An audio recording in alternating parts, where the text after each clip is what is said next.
ito, bago po sinabi ng Panginoon, siya po ay sa Luke chapter 14, galing sa isang tahanan ng isang Pariseo. Ayan, at siya po ay nagpagaling sa araw ng Sabat. Ayan, alam niyo kasi ang mga Pariseo, masyado silang sa batas, the law and the prophets, masyado silang by the book. Kaya nung nabubuhay ang Panginoon, kasi pagdating ng Sabat kasi, bawal magtrabaho pag araw po ng Sabat. Gumagawa ng himala ang Panginoon araw ng Sabat. Kaya bakit ganun? Nagtatrabaho ka araw ng Sabat. Pero sa kanila, kapag Sabat may mga exemption. Halimbawa, yung alaga mo ay nahulog sa balon, siyempre, ililigtas mo yon kahit Sabat. Sabi ng Panginoon, itong taong ito, ilang taon nang naging bihag ni Satanas, bawal bang palayain kahit araw ng Sabat? Kayo nga, yung mga alaga nyo, pag nahulog, dagli nyo ililigtas. O hindi ba mas mahalaga yung tao? Di ba? Kahit araw ng Sabat. Ayan. Kaya, siyempre, napapahiya yung mga Pharisees, Sadducees, and teachers of the law dahil sa mga expose ni Jesus sa kanila. Ayan. Kaya, critical sila. Critical sila sa Panginoon. At napakaraming sumusunod sa Panginoon. Ayan. Luke chapter 15 verse 1, sabi po rito sa NIV, "Now the tax collectors and sinners were all gathering around to hear him." Nakikinig sila kay Jesus. Na-attract sila kasi iba siya kung magturo. "But the Pharisees and the teachers of the law muttered, 'This man welcomes sinners and eats with them.'" Ayan. Alam niya sila kasi, ganito po kasi yan. Sa tingin po nila, sa kanilang mga sarili, sila pa yung masyadong banal. Ayan. Self-righteous nga Nabawal silang makihalubilo sa mga hintil, number one, bawal makihalubilo sa mga hintil. Pag hindi ka Hudyo, ikaw ay hintil, bawal na bawal po sa kanila yon. At pati paghawak sa patay, bawal po sa kanila, dami pong bawal. At higit sa lahat, yung makihalubilo sa makasalanan. Ayan, tax collectors. Sino ba itong mga tax collectors? Bakit napakababa ang tingin po sa kanila? Sila po ay mga agent ng Roman government para mag-collecta ng mga buwis. Ayan, katulad ni Mateo, si Zaccheo, ganyan mga tax collectors. Sa kanila kasi, legal yung kumuha ka kahit sobra-sobra, pagkatapos konti lang ang i-remit mo sa Roman government, tapos yung sobra, iyon na. Ayan. Sila ay mga ka-accountants. Ang accountant nila, yung credit, debit, kupit, ganon. Ganon sila mag-accounting. Legal mo sa kanila yon. Kaya nagagalit sa kanila yung mga tao. At ang tingin po sa kanila, traitor. Dahil nagsisilbi sila sa Roman government. Okay. Sino man itong mga sinners? Itong mga sinners, ang hirap-hirap po kasi yung mga batas na ginawa ni Moises at sinusunod ng mga Pariseo at iba pa. Sila, hindi sila makasunod. Kaya ang tingin sa kanila ng mga sumusunod, sinners. Nakuha nyo? Sinners. Tapos ang dami-dami sa tabernacle, ang dami-daming mga regulation, hindi nila nasusunod. Lalo na siguro yung pagtatights. Hindi sila makasunod. Kaya tawag sa kanila, tingin sa kanila, sinners. Nakikinig sila kay Jesus. Lahat ng mga yan, nakikinig kay Jesus. Mga tax collectors, sinners, nakikinig kay Jesus, na-attract sila kay Jesus. Kaya iniisip nila, kung banal ang taong to, dapat hindi siya nakikihalubilo. O, nakuha nyo, ganun po ang mentality. Ayan. Hindi. Ayan, hindi. Si Jesus, banal nga, pero nakikihalubilo sa makasalanan. Okay. Kaya ang sagot ni Panginoon, sa sinasabi nila, 3 parable actually ito, 3 parable. Yung the lost sheep, kapag meron daw 100 na tupa, nawawala yung isa, di ba? Kapag ikaw ay negosyante, pag isa ay nawawala, may 99 pa naman, okay na yon, di ba? Pero siya, hindi, hanapin daw niya. At pag nakita niya, ay magkakaroon siya ng katuwaan. Tapos the lost coin. Ayan, nasa verse 9. Tapos wawalisin daw niya yung buong bahay ng babae. Pagkatapos pag nakita niya, siya din po ay magdiriwang. Tapos yung pangatlo, the lost son. o yung the parable of the prodigal son. Okay? So, yung parable of the prodigal son, one of the most profound teaching of Jesus, encapsulating themes of rebellion, brokenness, repentance, grace, and forgiveness. Ayan. We will explore the theme through the lens of the younger son, the older son, and the father. Yung father dito represents God. Okay, makita natin dito kung sino ba yung mga tinutukoy ng Panginoon. Pero bago po tayo mag-aral ng mas malalim, tayo po muna ay manalangin. Nagpapasalamat po kami, Panginoon, sa umagang ito. Dalangin namin ang mga salita mo na naway maipahayag ng malinaw at may kapangyarihan. Panginoon, at maunawaan ng bawat isa. Napakalalim at napakaraming kahulugan ng kwentong ito, ang parable of the prodigal son. Tulungan mo kami na maunawaan, Panginoon, at maisapamuhay ang mga mahalagang aral nito. Hugasan mo ang iyong lingkod at gamitin upang maipahayag ang mga salita mo yang malinaw. Ito pong aming dalangin sa pangalan po ni Jesus. Amen.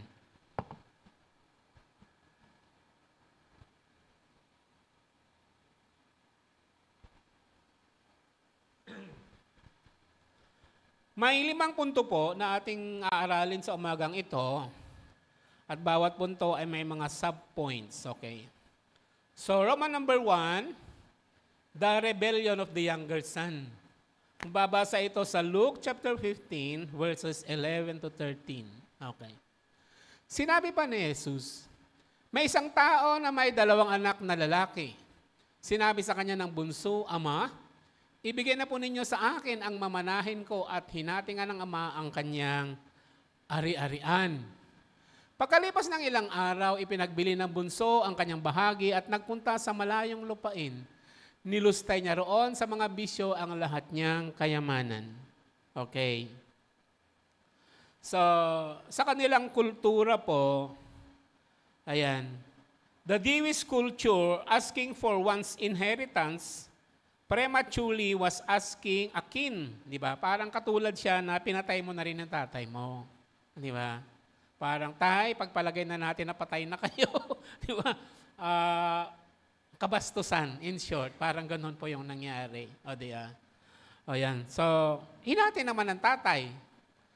Actually, pwede namang gawin ng mga magulang kasi yon, kasi may mga alam naman ako na katulad ng lolo ko, buhay pa siya, buhay pa yung mga anak. Yung mga ari-arian nila, hinati-hati na.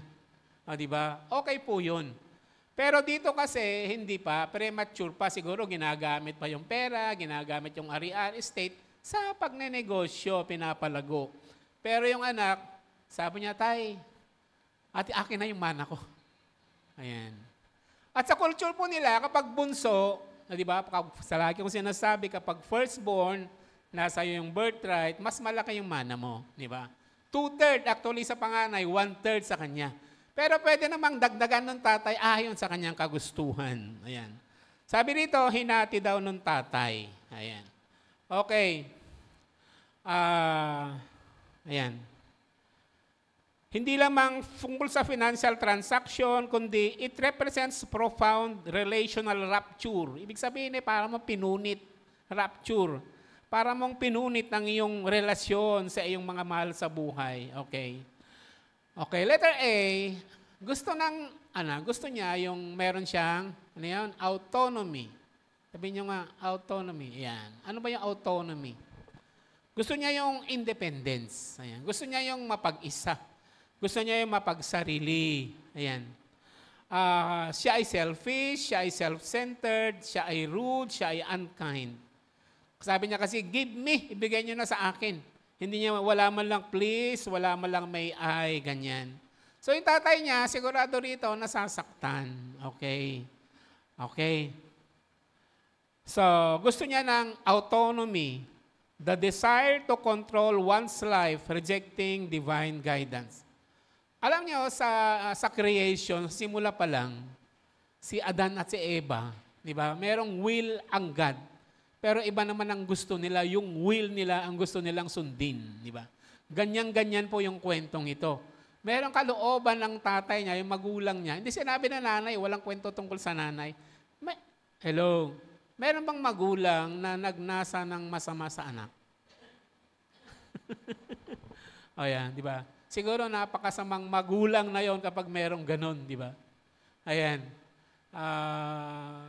Pero ito, yung bunsong anak, gusto niyang ng autonomy.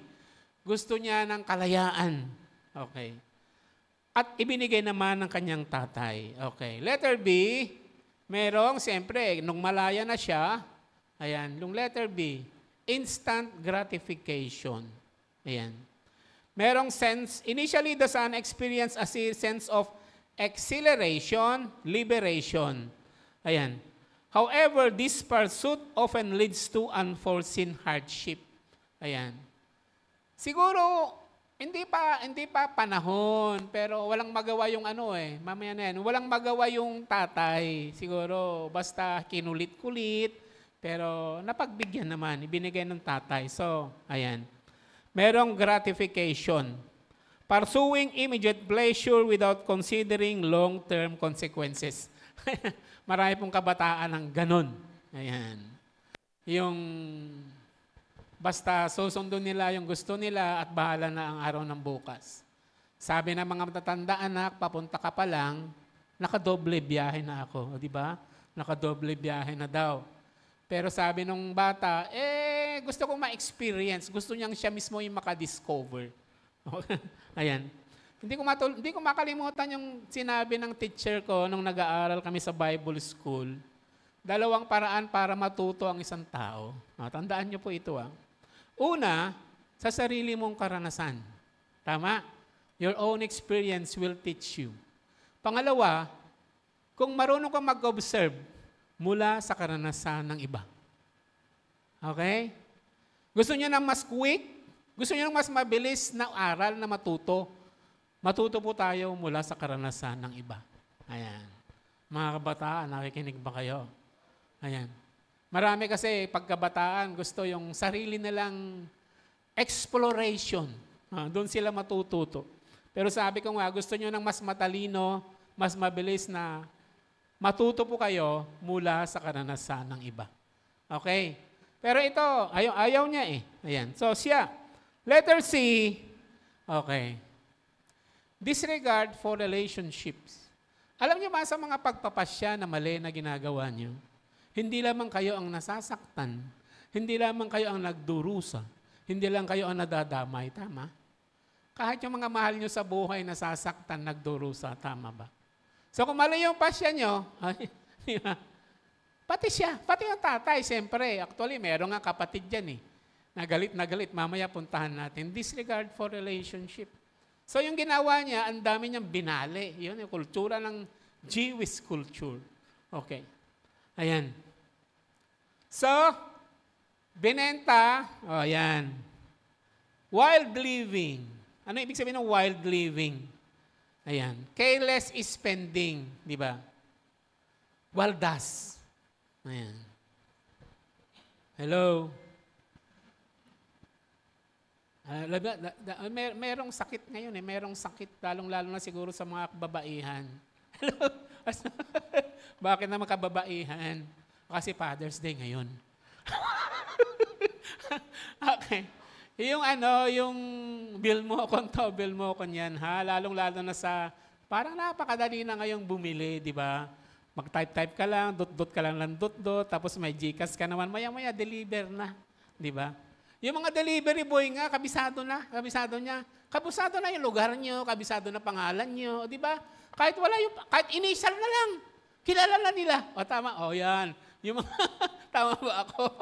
Yung mga nakaka-relate dyan. Hindi na kompleto yung pangalan. Initial lang kilala nila. Alam na nila kung sino yun.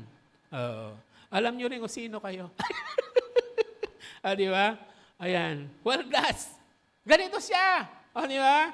Sabi ko nga kahit balon na bumubukal, natutuyo. Ito pa kaya. Di ba? Ayan. Carousing in forbidden bed. Ayan, siguro ABS-CBN, alak, babae, sugal. Okay, lahat ginawa na niya. Nagwala.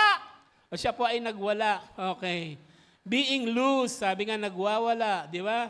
Yung mga barkada niya, siyempre, mayaman siya, may pera siya. Ayan. Alam niyo, kapag may pera kayo, madami ho barkada niyo. Pag wala na kayong pera, wala na kayong kaibigan. Ayan, okay?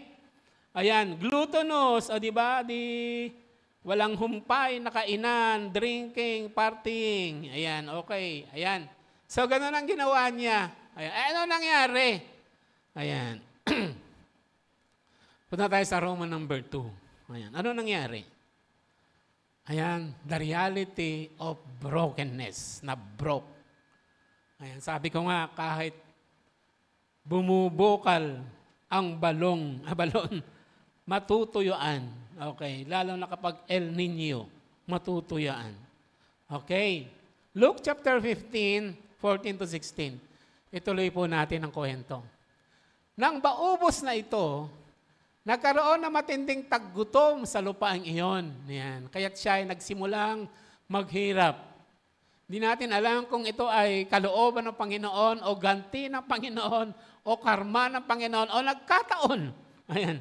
Ano man ang layunin, pero nagkaroon ng taggutom, famine, naubos ang pera niya, di ba? Nawalan siya ng barkada. Ano kinainatnan niya? 15. Namasukan sa isang tagaroon upang siya ay pagtrabahuin ito sa isang babuyan. Alam niyo pa sa culture ng Jewish culture, ayan, hindi sila humahawak ng baboy, hindi sila kumakain ng baboy. Okay, yung dating prinsipeng pamumuhay na mayaman, nag-aalaga ngayon ng babuyan. Hindi lang po yun. Gutom pa siya. Kahit pagkain ng baboy, gusto niyang kainin. Sa tindi ng kanyang gutom at dahil sa wala namang nagbibigay sa kanya ng pagkain, halos kainin na niya ang mga pinagbalatan ng mga bungang kahoy na pinapakain sa mga baboy. Hello, meron, ayan, yan, okay. Ayan. The younger son journey to a distant country and subsequent desert into poverty. Ibig sabihin, hunger and poverty. Yun ang binunga. Illustrates the inevitable outcome of a life lived apart from God. Dali lang.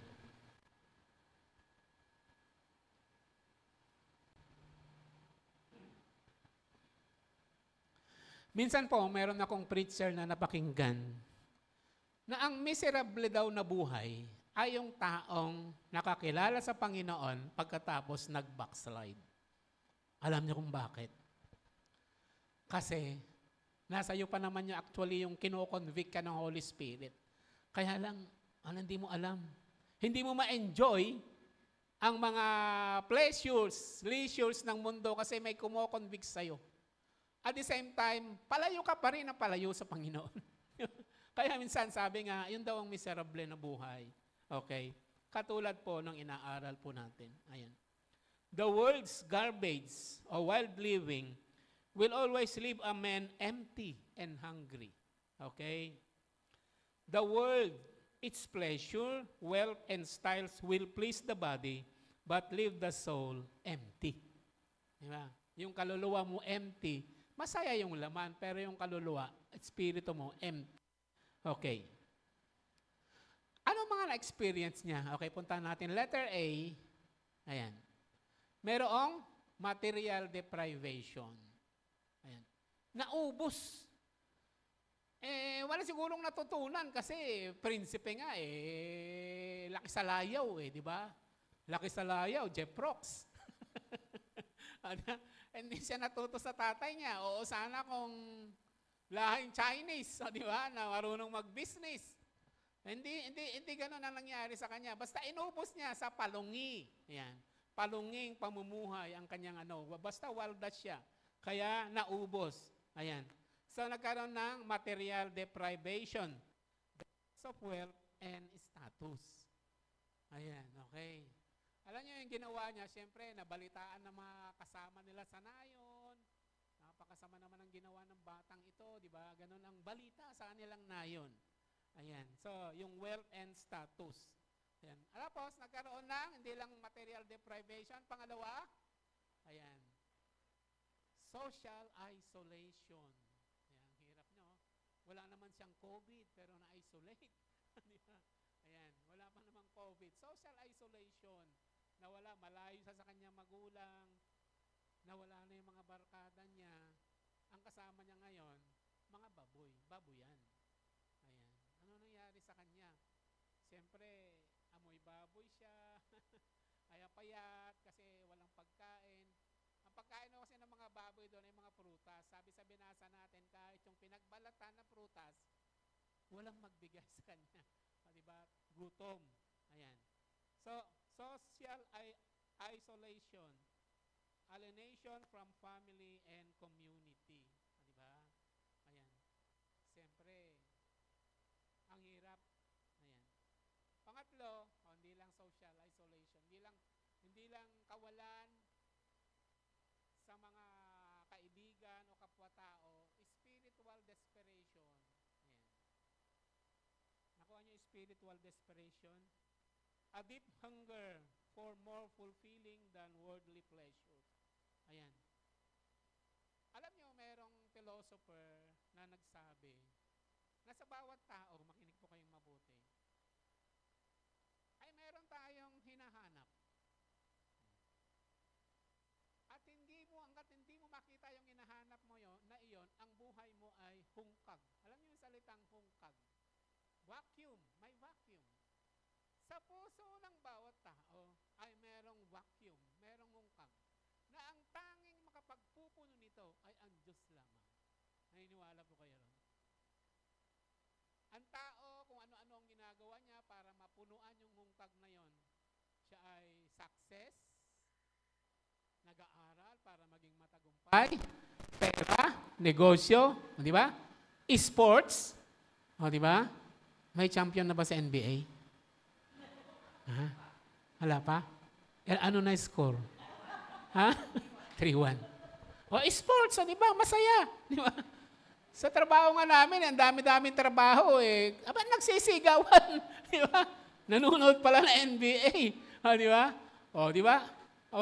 Sabi ko, ang daming tao. At sabi nila, ang mahal-mahal daw para makasok dyan sa makapanood ka lamang yan. Di ba? Mabuti nga, nakapanood na natin live. Okay. Libre ba yun? Ayan. Okay. Sa sports, at kung ano-ano pa, di ba? Pero spiritual desperation. In a man's heart, there is a shape. There is a shape. There is a void. Ang shape niyan, halimbawa, bilog. Hindi pwedeng lagyan ng kwadrado, hindi pwedeng lagyan ng square, hindi pwedeng lagyan ng triangle, kasi nga bilog. Dapat mag-match, di ba? Alam niyo yung laruan ng bata na pinapasok niya sa butas, iba-ibang shape, di ba? Para ma-develop ang kanyang skill. Sa bawat puso ng tao ay merong hungkag. Si Thomas Aquinas ang nagsabi nito, na ang tanging nakapagsasatisfy nito, ang tanging makapagpupuno nito ay ang Diyos lamang. Hanggat hindi mo natatagpuan, kaibigan, kapatid, ikaw ay laging naguguluhan, nagugulumihanan. Di ba? Kala mo, natagpuan mo na, di ba? Di ba, sabi ko, yung level ng tagumpay ng tao. Tingnan nyo kung nasaan na kayo. Pangalawa, ay una, survival. The S, the level of survival. Marami pang mahirap sa atin. Yung, isang kahig, isang tuka, di ba? Ganyan kaming mga dukha. Ayan, the level of survival. Pero unti-unti, ginagapang yung mga anak, tapos nakapagtapos naman. Ayan, hindi kaya mahusay na vlogger. Meron ba dyan? Tapos yung pala, yumaman dahil sa kabablog. Di ba? Yun, mga ganon. Pangalawang S, nakagraduate sa level of survival. Naging the level of success. The level of success, pangalawang S, tagumpay.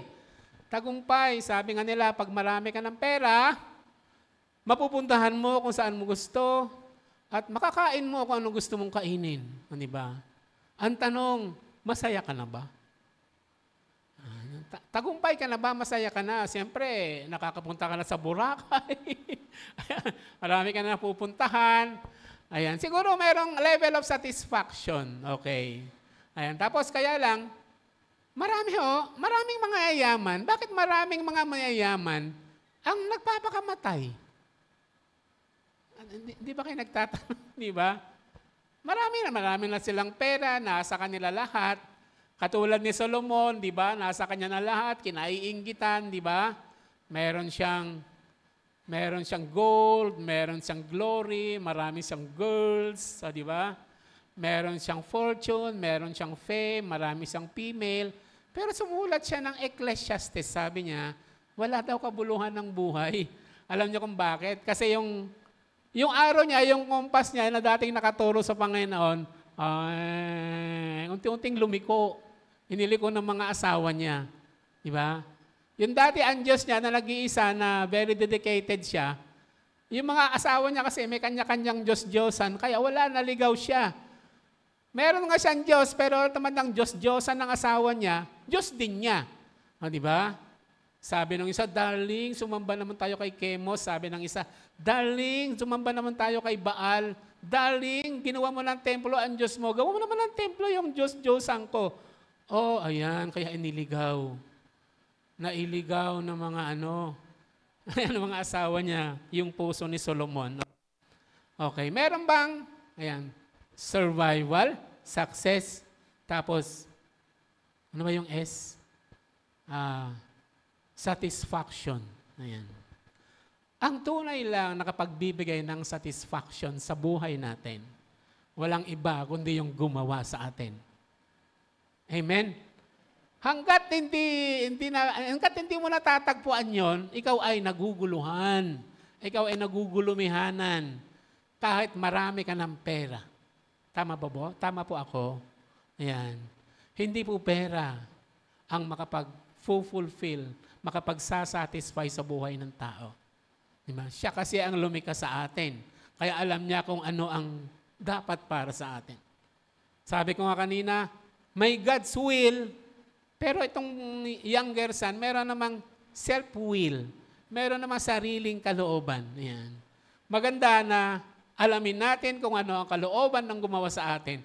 At kapag natahak natin yon, SSS. Di ba? Survival, Success, Satisfaction. Yun ang tunay na satisfaction kahit wala kang pera. Tama ba ako? Yun ang malalim na satisfaction. Okay, yan, spiritual desperation. Naranasan niya po yan.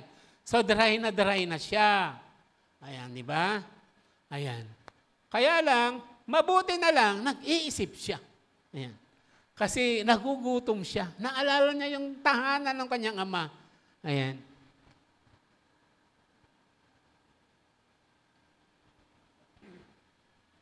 Okay.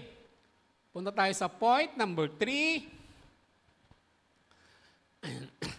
The turning point, repentance. Isipin niyo po ito kung sasabihin ko kung tama po ako. Ang isang tao, bago nakakilala sa Panginoon, merong tinatawag na turning point. Ako, bago ko nakilala ang Panginoon, dumaan ako sa, problema nung kabataan ko. Di ba? Ang dami. Nagugulumihanan po ako. Yun po yung turning point. Tapos nung nag-aaral ako sa UE, nakakita ko ng grupo, nagkukumpul-kumpul sila. Ang sasaya nila, nagpe-fellowship sila, kumakanta sila. Di ba? Sabi ko, bakit ang sasaya ng mga taong ito? Talang ako, very desperate ako.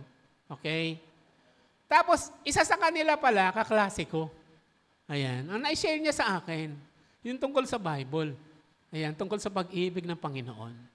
Hanggang sa, pinagtiyagaan niya po ako. Pagkatapos naniwala po ako sa kanya.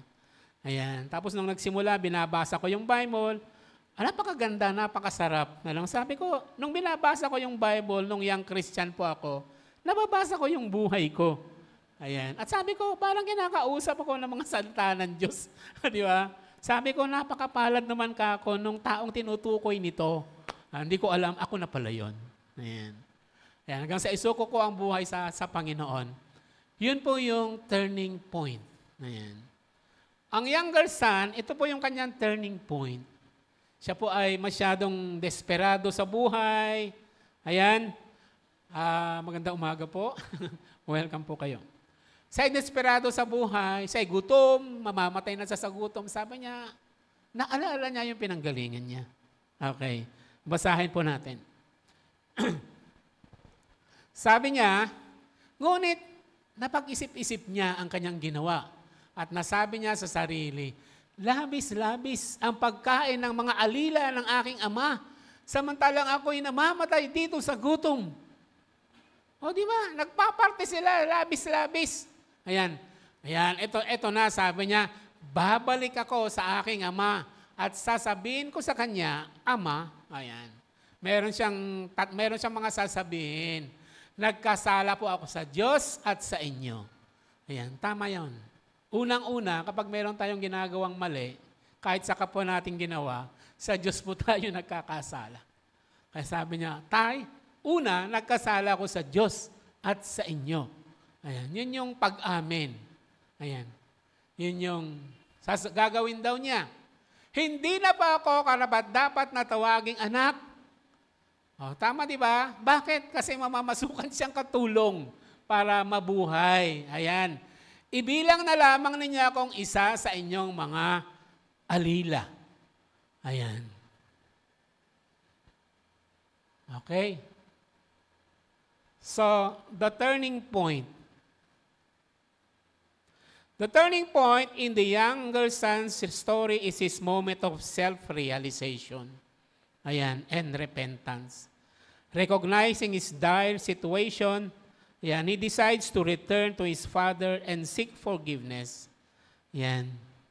Ayan, this decision marks a significant shift from rebellion to humility and repentance. So letter A, ayan, self-realization. Okay? Mahalaga ito. Sabi nga, nasa pag-amin ang paghilom. Gusto nyong humilom sa inyong mga karamdaman? Okay. Gusto nyong maghilom ang inyong relasyong sa asawa, sa anak, di ba?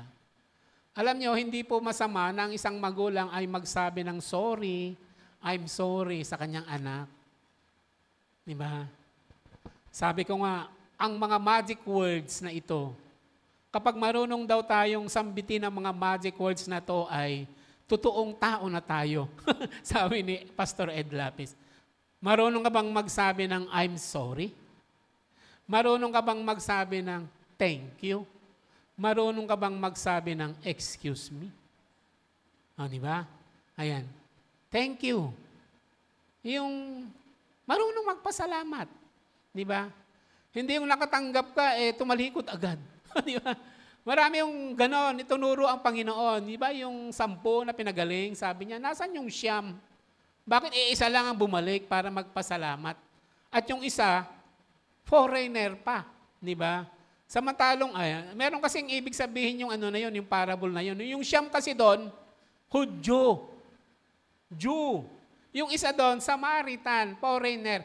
Actually, ang Samaritan na hindi ka naman totally foreigner, half Jew. Pag Samaritan, okay? Yun yung bumalik para magpasalamat. Sila nahanap na Panginoon, nasan yung 9? Alam niyo kung bakit hindi sila bumalik? Kasi yung 9, mga Hudyo, akala nila they deserve it. Nakuha niyo? Kaya walang thank you. O, yun ang problema sa mentality pa lang. We deserve it. Ang Diyos ang may utang sa amin, nagbayad siya. Hello? Nakukuha niyo ba? Parang gano'n, di ba? Samantalong isa, pasalamat ng pasalamat. Yun ang hinahanap ng Panginoon. Yung puso, yung tao na marunong magpasalamat. Amen? Pag meron mang sinagot ang Panginoon sa mga dalangin natin, do we deserve it? Wala man lang thank you. Di ba? Hinihintay po ng Panginoon yung thank you. O di ba? Kahit mga magulang, mga anak nyo, hindi marunong mag-thank you. Naipangin ang baon, tapos, yan. Tumalikod agad. Ha? Maganda yung may thank you. Yung mga anak, binati nyo na ba yung mga magulang nyo? Father's Day ngayon. Hello. Happy Father's Day, dapat mas maganda Happy Father's Day, may iaabot ka. Hello? Ayan, di ba? Hindi, joke lang po yun. Ay, kikinig yung anak ko, baka mamaya. Pero okay lang. Alam mo na yung Gcash ko. And then, joke lang. Ayan. Self-realization. Gusto mong gumaling, nagsisimula sa pag-amin. Ayan. Ayan. Sabihin mo sa katabi mo, umaming ka na. Bakit? May tinatago ba? Ayan. Self-realization. Pangalawa, ayan. Ito po. Ayan. Ito, alam nyo, ito yung hinahanap po sa Panginoon sa atin, yung taong mapagpakumbaba. Humility. Ayan. Alam nyo, minsan inutusan ng Panginoon si Jonah, di ba?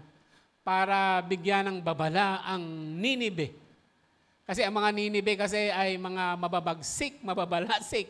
Sila ay parurusa ng Panginoon dahil sa ginagawa nila sa Israel. O di, okay?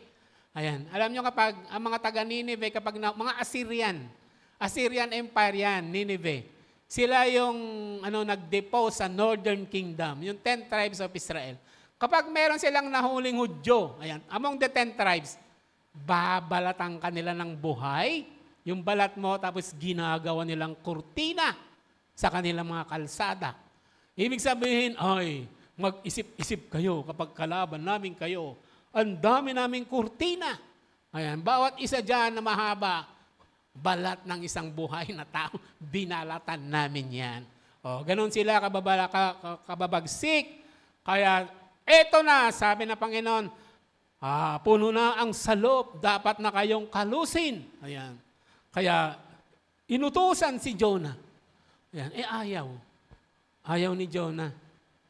Kasi alam niya na kapag nagsisi yung mga tao doon, magbabagong isip ang Panginoon. Bakit ako susunod? Di gawin nyo na lang kung anong gusto nyo. O, di ba? Pero ang Panginoon kasi hindi siya ganoon. Gusto niya, merong warning muna. Merong patalastas muna. O, di ba? Para alam nila kung bakit. O, di ba? Ayan. Ganon po ang Panginoon. Alam niyo ba na pagdating sa araw ng paghuhukom, bawat isa sa atin, kahit believer, unbeliever lalo na, ay darating ang araw ng paghuhukom. Kasi sasabihin sa kanya kung bakit ka dadalhin sa naglalagablab na apoy. Papakita sa iyo, itong ginawa mo, yung mga kinupit mo, yung mga masasamang salita na sinabi mo, mga masasamang gawa na ginawa mo, isasabihin ng Panginoon. Kasi God is just. Hindi lang siya God is love, God is just. Sa mga believers naman, meron tinatawag na bima. Di ba? Yun yung the day of rewarding. Di ba? Ano ba tatanggapin mo? Ginto, pilak, tanso o tansan? Alam niyo yung tansan? Di ba? Di ba may kwentong kwento ni Brother Ray yun yung kwentong kutsero. Di ba? Yung sa langit may kapila. May angel. Yung isang tao, isang driver, tapos sumunod pastor. Tapos angel sa harap. Sabi ng pastor, hindi papasok to kasi ang ingay-ingay, ang yabang-yabang. Sabi niya sa driver. Sabi ng angel, ano pangalan mo? Ako po si ganito. Anong trabaho mo? Driver po. Tinignan sa listahan. Sige, pasok ka na. Ay, nakapasok. Tapos kunin mo yung corona mo. Silver. Ay, silver. Sabi ng pastor, kung ito ang yabang-yabang, ang ingay-ingay, silver, ako pastor, siguro yung corona ko, ginto. Kuha niyo? Tapos sa ginto. Tapos sumunod yung pastor niya. Ano pangalan niyo? Hindi naman si Pastor Ray. Ano pangalan niyo? Pastor po ako. Tinignan sa listahan, pastor pa kayo. Kumusta po kayo? Sige, pasok. Yung corona mo, tanso. Tanso? Parang ang hirap. Sabi niya, bago niya isuot, pumunta bumalik sa angel. Kwentong kutsero po ito, ho. Sabi niya, bakit po? Bakit po yung driver pilak? Bakit po ako, pastor, tanso? Ay ano tanso? Sabi ng angel, buti nga hindi tansan. Kasi po, pastor, ganito yan. Ang usapan dito, resulta, bunga. Yung driver kasi, kaskasero. Kapag nag-drive, maraming naliligtas kasi yung mga pasahero niya nagpre-pray. Diyos ko po, tinatanggap na kita bilang Panginoon kasi nga kaskasero. Nag-crash, namatay silang lahat. Sabi niya, dahil kaskasero, maraming naligtas. Kayo, pastor, kapag nag-pre-preach po kayo, ang mga tupa po ninyo, tulog. Hello, kwentong kotsero po, ano po? Huwag po kayo masasaktan. Pero kapag may natutulog dyan, gumising na po. Ayan, okay, amen po. Kwentong ano lang po yun. So, Yumi. Hello. Okay ba, Brother Ray? Kay Brother Ray yun, ha?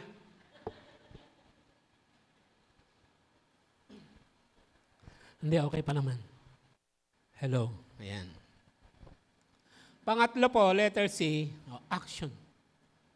Kailangan action. Hindi lamang puro plano. Kailangan action. Siya po ay tumindig, di ba? Sabi niya tayo, nagkasala po ako sa langit at sa inyo. Hindi na po ako karapat-dapat na tawaging anak.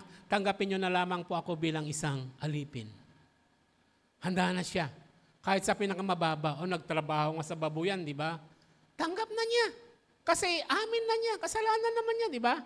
Kung ano yung bibigyan niyo sa akin, tatanggapin ko. Ayan, di ba? Action. Ayan. Taking concrete steps to rectify the situation and return to a better path. Ayan. Siguro, natuwa ang Diyos. Natutuwa naman ang Diyos sa atin pag ganun eh. Yung Panginoon, hindi, ayan. Alam nyo, sabi ko nga, minsan may isang babae na humihingi ng himala mula sa Panginoon. Tapos sabi ng Panginoon, ang pagkain ay hindi binibigay sa mga aso. Kasi silang mga Hudyo, kapag hindi ka Hudyo, ang tingin sa'yo, aso.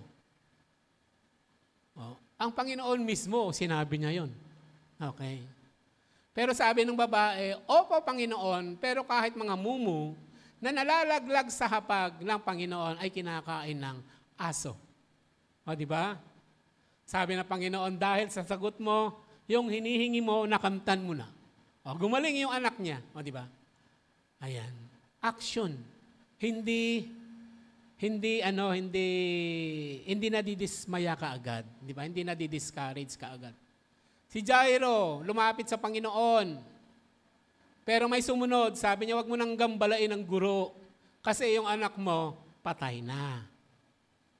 Pagpatay na, period. Wala na. Patay na, di ba? Ano pa idudugtong natin sa kwentong patay na? Ibig sabihin, umuwi ka na kasi yung anak mo, patay na. Pero nung marinig ng Panginoon, sabi niya kay Jairo, huwag kang mag-alala. O di ba? Meron pa rin words of comfort mula sa Panginoon. At yung babaeng dalagitang patay, muling binuhay. Ayan. Amen? Ayan. Ganun po tayo. Ayan. Kailangan self-realization, humility, lumapit tayo sa Diyos na may pagpapakumbaba, tapos kilos na. Ayan. Now na. Tama ba? Kumilos po tayo. Okay. Today is the day of salvation ka, sabi nga po. Okay. Taking concrete steps to rectify para ayusin ang sitwasyon and return to a better path. Okay. Ano nangyari? Alam nyo, hanggat di tayo nawawala ng pag-asa, sabi nga habang buhay ay may pag-asa. Ayan, let us proceed to Roman number 4. Okay. Ayan. The Father's unconditional love and forgiveness.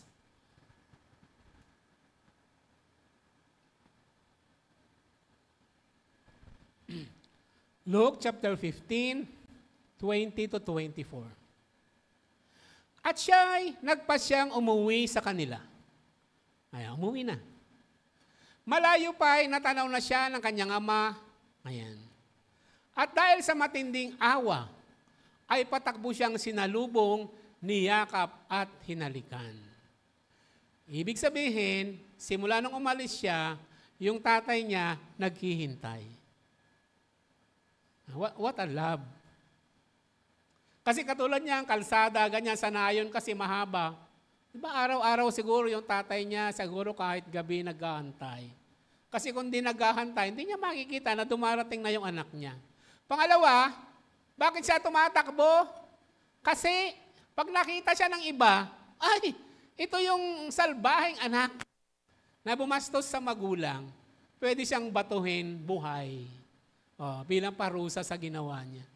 Okay, di ba? Protection. Protection para sa kanya. Alam niyo ba sa kultura po nila, sabi nila, sila kasi hindi katulad natin na nagpapantalon, ang mga damit nila ay parang saya, kahit ang mga lalaki. Okay. Siyempre, ililis-lis na yung saya niya para makatakbo, di ba? Tapos sasalo. At kapag mayaman ka daw, ginawa mo yon, parang isang sign yun ng binababa mo yung sarili mo. Kaya niyang gawin yon, alang-alang sa anak niya.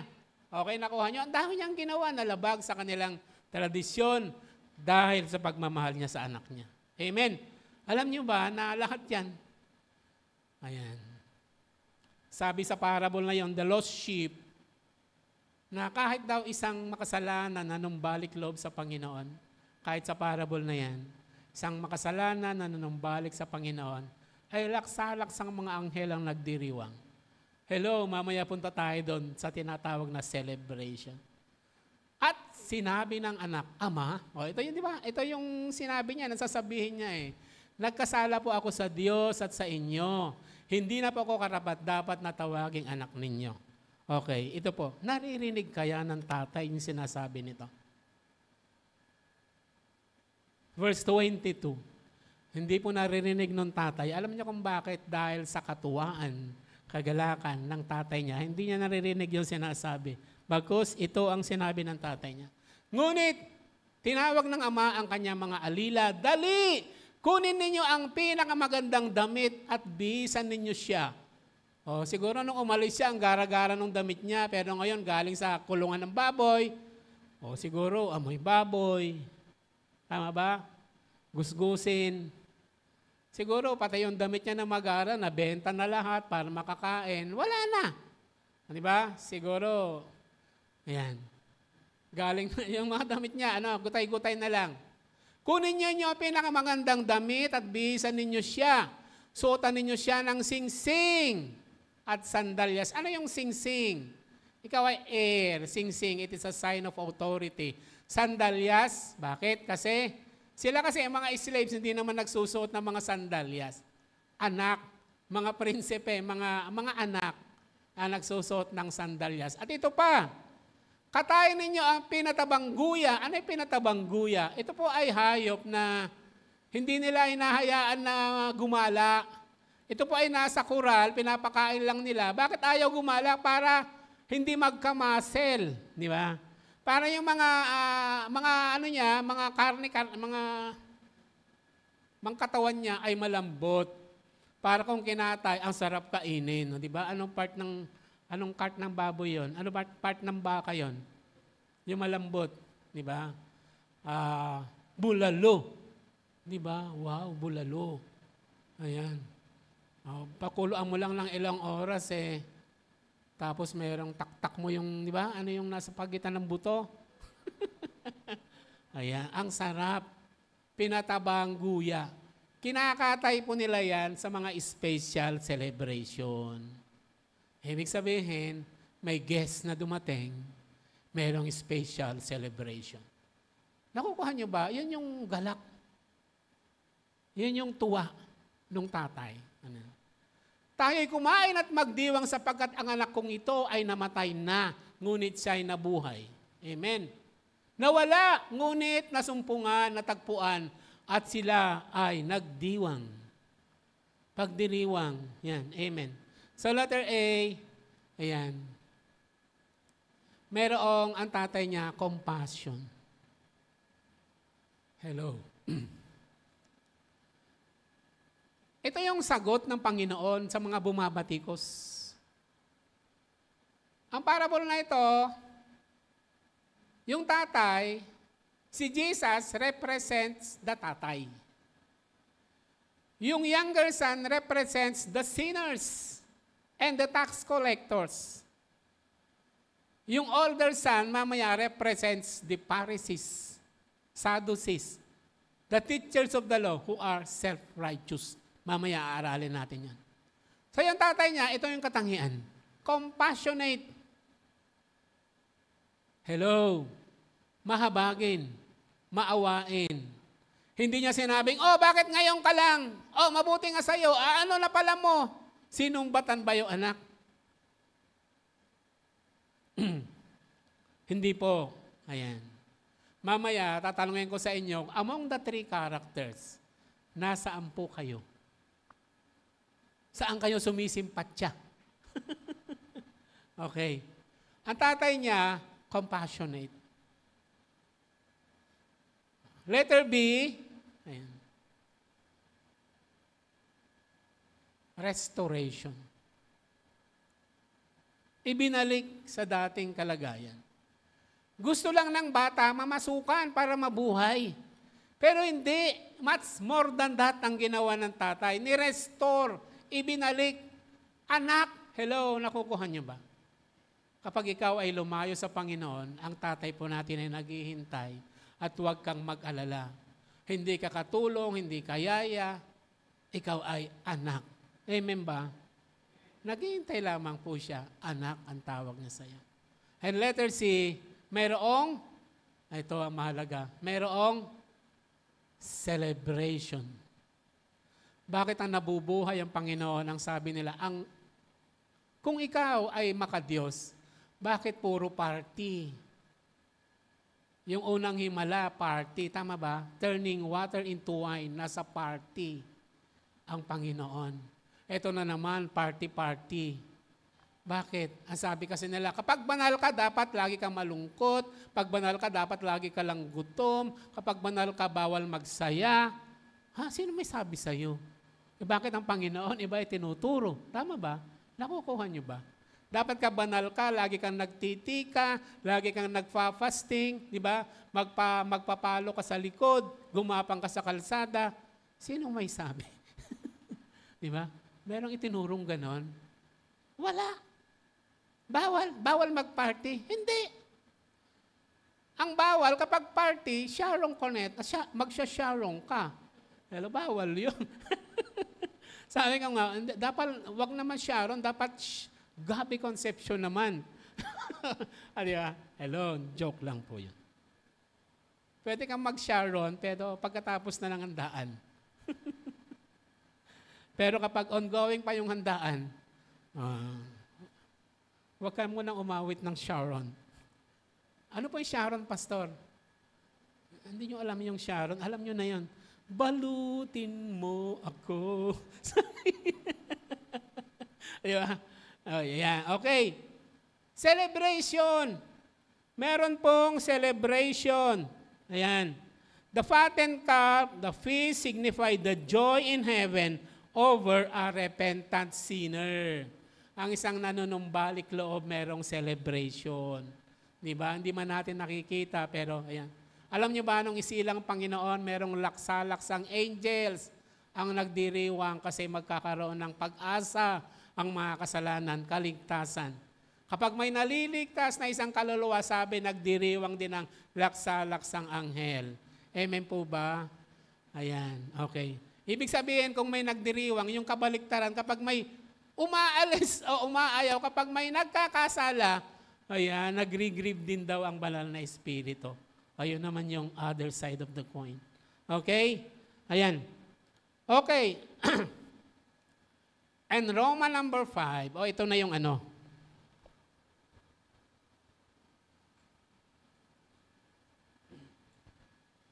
The resentment of the elder son.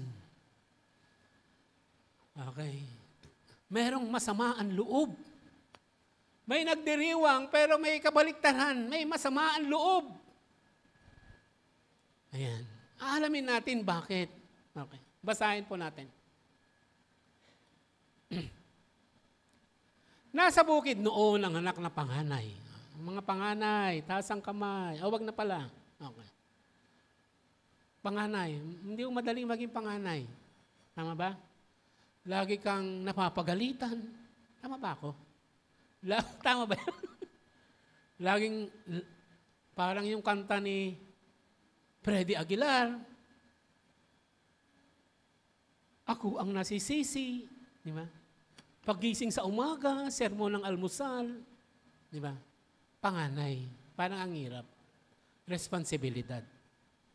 Nasa bukid noon ang anak na panganay. Nang umuwi siya at malapit na sa bahay, narinig niya ang tugtugan at sayawan. May party. Tinawag niya ang isang utusan at tinanong, bakit? Ano ang meron sa atin? Tuloy natin. Dumating po ang inyong kapatid. Siguro sabi niya, ha? Sagot ng alila. Ipinapatay po ng inyong ama ang pinatabang guya dahil ang inyong kapatid ay nakabalik ng buhay at walang sakit. Ayan. Tuloy natin. Ito reaksyon niya. Nagalit ang panganay at ayaw niyang pumasok sa bahay. Pinuntahan siya ng kanyang ama at pinakiusapan. Bakit ayaw pumasok sa bahay? Kasi po, kapag may party sa kulture nila, yung panganay na anak ang mag-i-introduce sa guest of honor. Eh, sino ba yung guest of honor? I-introduce na yung kapatid niya, masama nga yung loob. Okay. Ngunit sumagot siya. Ito, sinumbatan niya tatay niya. Pinaglingkuran ko kayo sa loob ng maraming taon at kailanman hindi ko kayo sinuway. Ngunit ni minsan hindi ninyo ko binigyan kahit isang maliit na kambing para magkasayahan kami ng aking mga kaibigan. Tuloy natin. Subalit, nung dumating ang anak ninyong ito, na lumustay ng inyong kayamanan sa masasamang babae. Paano niya nalaman? Ipinagpatay pa ninyo siya ng pinatabang guya. Sumagot ang ama, anak, lagi kitang kapiling at lahat ng aking ari-arian ay sa iyo. Next. Nararapat lang na tayo magsaya at magdiwang sapagkat namatay na ang kapatid mo, ngunit nabuhay, nawala ngunit muling natagpuan.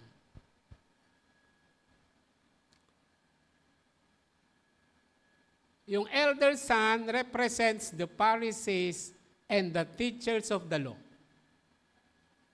Sila ay tapat. Sumusunod sa lahat, kahit kudlit, kahit tuldok sa mga kautsan ni Moises. Kahit mahirap. Naalala niyo yung dalawa, isang Pharisee at makasalanan na pumunta sa templo. Sabi ng Pharisee sa panalangin niya, Panginoon, ako po ay nagpapasalamat sapagkat isa kong banal na tao. O sinasabi niya, nag-aayuno ako. Mahirap po mag-ayuno. 2 beses ang linggo. Nagtatights po ako. Mahirap din pong mag-tights. Di ba? Mahirap mag-tights. Tapat po ako. Sumusunod siya sa batas ni Moises. At banal po ako sa lahat ng mga kautusan. Sinusunod kahit mahirap. Hindi katulad ng taong ito. Di ba? Minaliit niya yung tax collector na isang makasalanan. Pero sabi ng Panginoon, among the two na lumabas na justified, ibig sabihin, ang grasya ng Panginoon nasa kanya ay hindi yung Pariseo, kundi yung taong dinadagukan ng kanyang dibdib at ang panalangin niya, Diyos ko po, maawa po kayo sa akin, ako ay isang makasalanan. Isang parable yon. Sila yon. Mga Pariseo, okay, sila yung matandang kapatid. Tapat, hindi sinusuway, hindi sumusuway. Very obedient. O di ba? Tama sila eh. Kaya ito yung sagot ng Panginoon sa kanila, okay. Hindi nyo ko maunawaan kasi masyadong maliliit na kasi ang tingin nyo sa kanila, self-righteous kayo. Okay? Ito po yung points natin. Letter A, self-righteousness. Ayan. na sila ay righteous, sila ay kagapat-dapat sa Panginoon kasi hindi sila sumusuway, sila ay tapat sa lahat ng utos. So, di ba? Hindi sila sumusuway, self-righteous nga eh. Nasa umagitan ng kanilang mga gawa ay makukuha nila ang pabor at grasya ng Panginoon. Hindi nila maunawaan na sila ay katulad din ng mga makasalanan na nangangailangan ng grasya at compassion ng Panginoon. Kasi simula pa nung bata, alam nyo, mahirap maging pariseyo. Ang dami mong memorize para kang lawyer. Ang dami mong inaaral, ang dami mong memorize.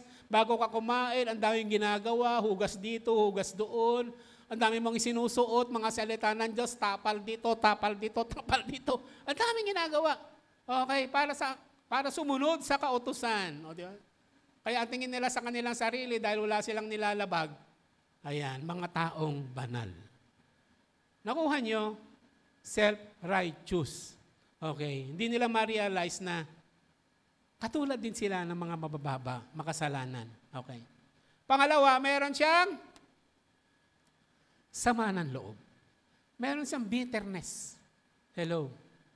Pwede pala na naglilingkod ka sa Panginoon. Nasa tahanan ka ng Panginoon. Sinumbatan niya yung tatay niya.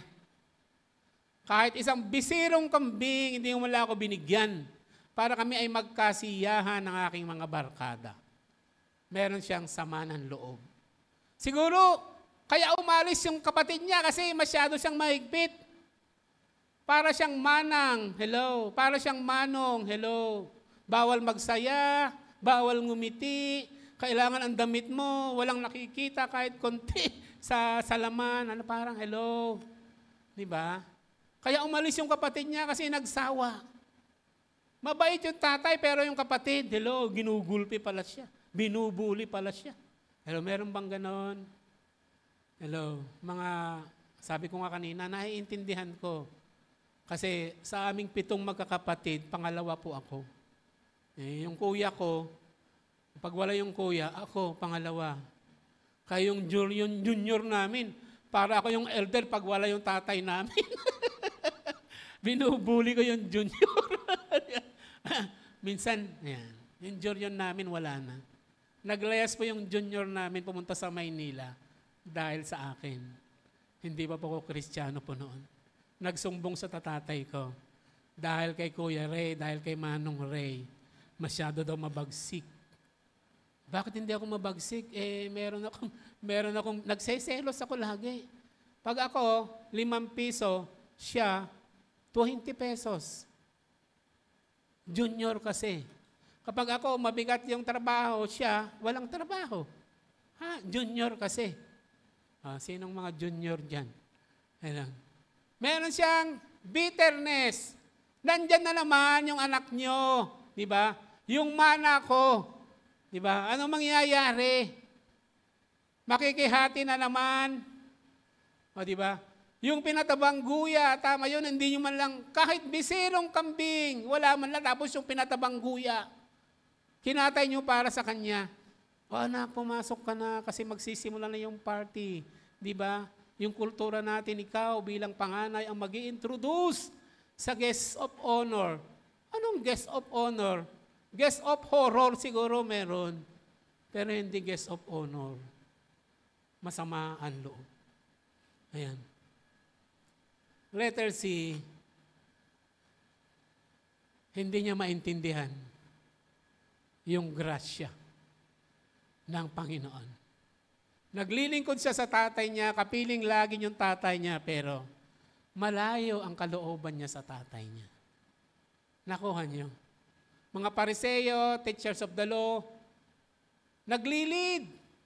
Tabernakulo, sa templo, naglilingkod sa Panginoon, pero yung espiritu, yung pag-ibig, yung grasya ng Panginoon, hindi nila nauunawaan. Kasi kung naunawaan nila, nakilala nila sa Kristo na nagmula mismo sa Diyos. Amen po? Kaya lang, hindi nila makilala, hindi nila kasi sarado ang kanilang mga puso. Ayan. Dito po tayo magtatapos. Yung parable, balik ka sa last sentence. Balik ka sa last. Yung last verse. Bumalik po kayo sa last verse. Ayan. Nararapat lang na tayo magsaya at magdiwang sapagkat namatay na ang kapatid mo, ngunit nabuhay, na wala ngunit muling natagpuan. Period. Diyan nung nagtapos yung parable. Ano nangyari? Sabi nga, anyari? Nung sinuyo-suyo ba siya ng tatay niya ay naintindihan niya yung tatay niya pagkatapos pumasok siya, pagkatapos party-party na, di ba? Naintindihan ba niya yung sinasabi ng tatay niya, di ba? O ano nangyari? Bakit ang ganyan lamang yung parable na yon? Okay.